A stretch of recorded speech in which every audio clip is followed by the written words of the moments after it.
Hello, my dear followers and friends. Welcome back to Unbreakable-You. I am Olga Benyaminov, your healing and empowerment mentor, and I am so glad that you're here with me today because we are in week 3 of June where we talk about love after the wound. Last week we talked about betrayal. We talked about the illusion that breaks and why it is not the same as you are breaking.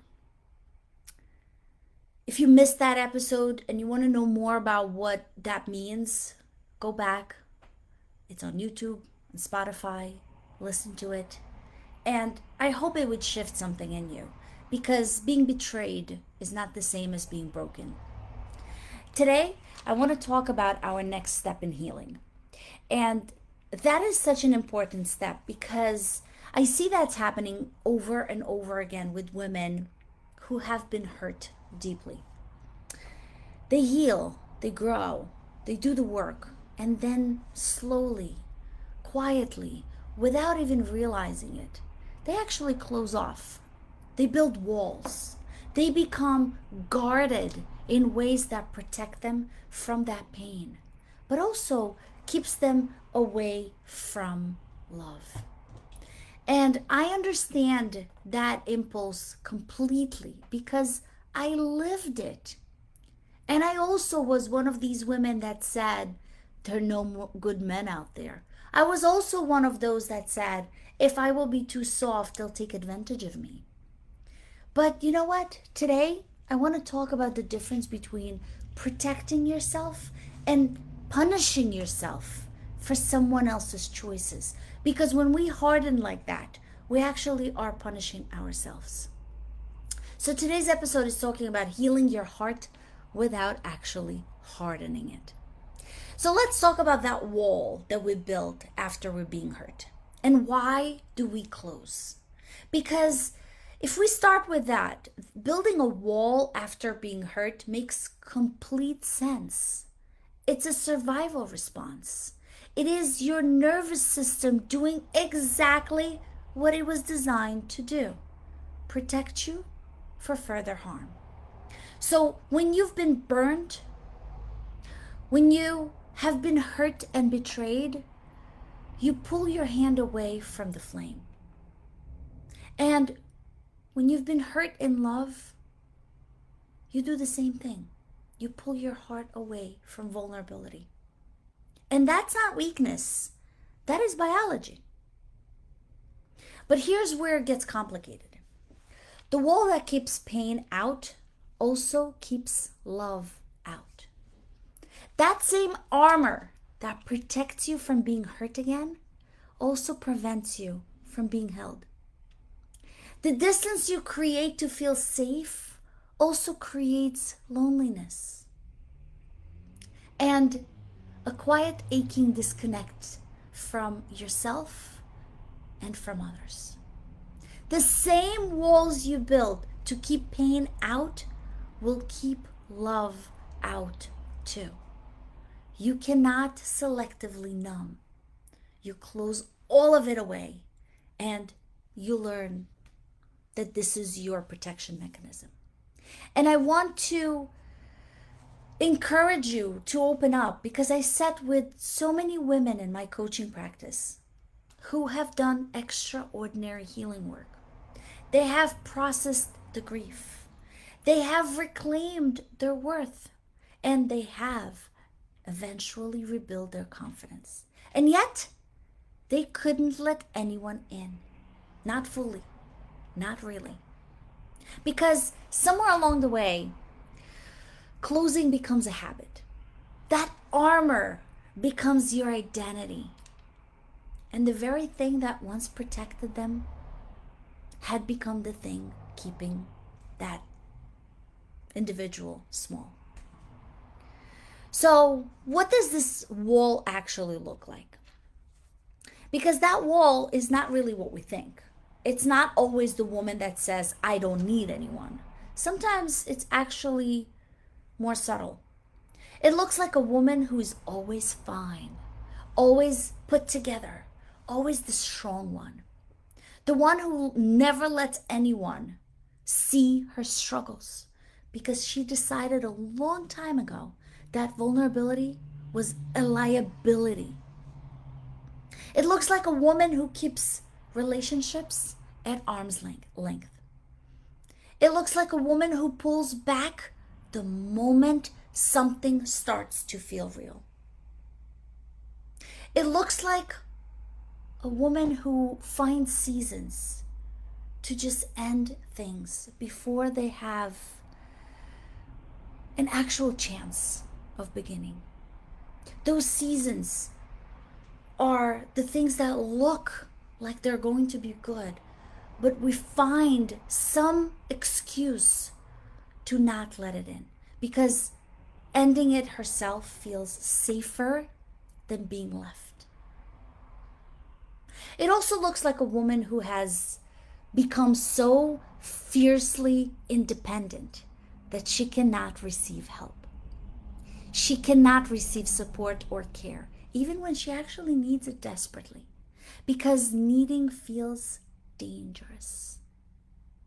It looks like a woman who has decided, whether it's consciously or not, that it's safer to be alone than to risk being hurt again.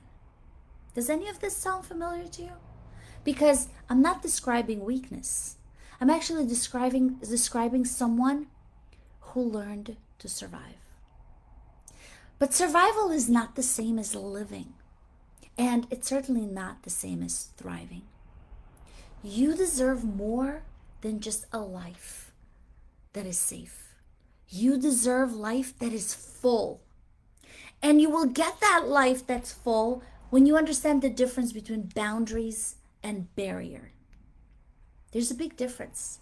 And that distinction will change everything for you. Because that difference is between having a wall and having self-respect and boundaries. A boundary and a barrier can look identical from the outside. Both involve saying no. Both involve protecting yourself. And both involve deciding that you will not allow certain things. But the energy behind those two and the outcome that these two create are completely different. A boundary comes from a place of self-knowledge. A boundary says, I know who I am, I know what I need, I know what I value, and I will not compromise things or anything, not out of fear, but out of respect for myself.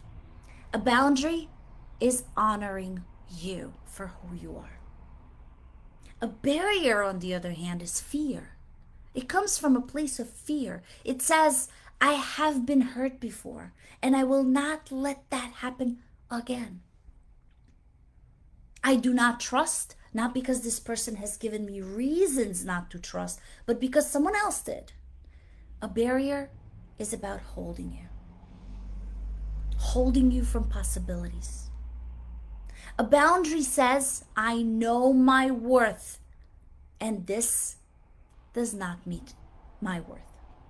A barrier says, I'm afraid, so I'll keep everyone at a distance. One protects you, the other actually imprisons you. So, how do you know which one you're actually operating from? Because they can feel the same from the inside as well. Especially when you have done enough healing work to understand your barriers as boundaries. And here's a question that I ask my clients. When you pull back from someone or something, are you moving towards something or away from something? Think about this. Because a boundary moves you towards your values. A boundary moves you towards the relationship that you actually want, and towards the life that you are building. And it's saying yes to yourself. A barrier moves you away from fear, away from being vulnerable, away from the possibility of pain. And it is not a connection. Another question I ask is, does the protection feels empowering or does it feel lonely? Because a boundary feels like self-respect. It feels like integrity. It feels clean, even when it is hard. A barrier feels like a relief, but it's a relief in the short term, but it's a hollowness in the long term. It feels like safety, but a kind of safety that costs you something real. And I want you to know that you can be soft and strong at the same time. Yeah, you absolutely can. Because it's a myth that is holding so many women back from full healing. And the myth is that being soft means being weak. That myth says that if I'm opened, it means vulnerability will harm me. And that if you lower your wall even an inch, you will be destroyed again. And that's not true. And I say that not as a comfort, but as someone who has lived the alternative. The strongest woman I've ever met in my practice, in my community, in my own life, are the ones with the thickest armors. They are the ones with the deepest self-knowledge, the clearest sense of who they are, the most unwavering commitment to their own worth. They're also soft enough to love and strong enough to walk away when love does not meet their standards. This is not contradiction. This is a goal. Because softness is not weakness. It is the bravest thing a woman who has been broken can actually choose. Being soft. So how do you stay open and you still stay safe? So once we named what a wall is, and we've explored the difference between boundary and barrier, I want to give you something real and practical to take with you today. Because knowing the difference is one thing. Learning to live the difference is something else entirely. And it takes practice. It takes self-awareness. And sometimes it takes support.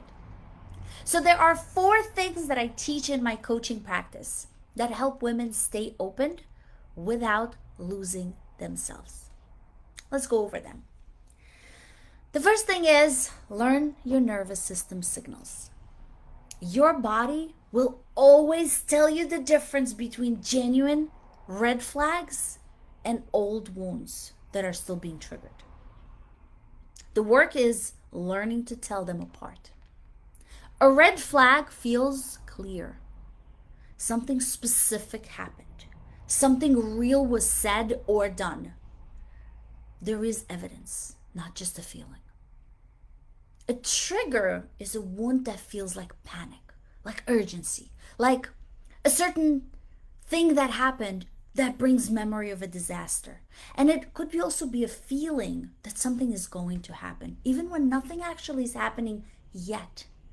It's your nervous system replaying old pain on a new stage. When you feel that urgent need to run, just pause, breathe, and ask yourself, is this happening right now? Or is this a re-experience of something else that happened to me before? That single question can change everything for you. Number 2, practice vulnerability, but graduated vulnerability. Because healing does not require you to just rip the armor all at once. This is not bravery. That is overexposure. And it actually leads to more shutting down, not less. So instead, practice opening a little at a time. Share something small. Receive something small. Let yourself be seen in small ways. And just notice what happened. Notice that you actually survived. Notice that the sky did not fall. And gradually, at your own pace, you expand your capacity for openness. This is what I call graduated vulnerability. It's not reckless, it's not naive, it is intentional and courageous and deeply, deeply healing. Number 3, build your relationship with yourself first. And I say that all the time. The most reliable source of safety that you will ever have in the relationship you have with yourself. When you know that, when you really know that you can trust yourself, you can trust others. That you will not be abandoning yourself, then nobody will treat you this way. That you will always choose you even when it's hard. That you will keep your promises to yourself. When that relationship is solid, when the relationship with yourself is solid, you do not need the wall anymore. Because even if someone hurts you, you know that you will be okay. Because what? You have you. And that changes everything about how you enter and how you hold every relationship. And number 4, let healing be ongoing, not a destination. This is one of the most freeing things that I can tell you. You don't have to be fully healed before you are allowed to love again. You don't have to figure it all out. You don't have to be perfect and armor-free or completely unbothered by your past. You just have to be honest. First with yourself, but then with the people who matter. About who you are and about what you are working and walking through. Healing is not finish line. Healing is a way of living. And you can't just heal in a day or a month. It's an ongoing process. You can be healing and loving and growing and stumbling and rising all at the same time. You are allowed to be a work in progress and still be worthy of love. So I'll give you this little exercise that you can use. And I use that exercise in my early stage of coaching work with my clients. And it always creates the most profound clarity. I want you to think about one area in your life that you have been holding back. One place where you have been guarded. It could be a relationship, it could be a friendship, it could be a situation where you know that you have not been fully opened. And if you got it, great. Now I want you to ask yourself 3 questions and write them down. Whatever answer comes into mind, don't overthinking. Question 1, what am I protecting here? Name it specifically. Whatever that is it in your heart, your time, your energy? Maybe it's your pride. Once you figure out what you're protecting, ask yourself question number 2. Is this protection based on something this person or situation has actually done? Or is it based on something that someone else have done to me before? And then ask yourself this 3rd question. What would it cost me to open just a little in that area? And what might I gain?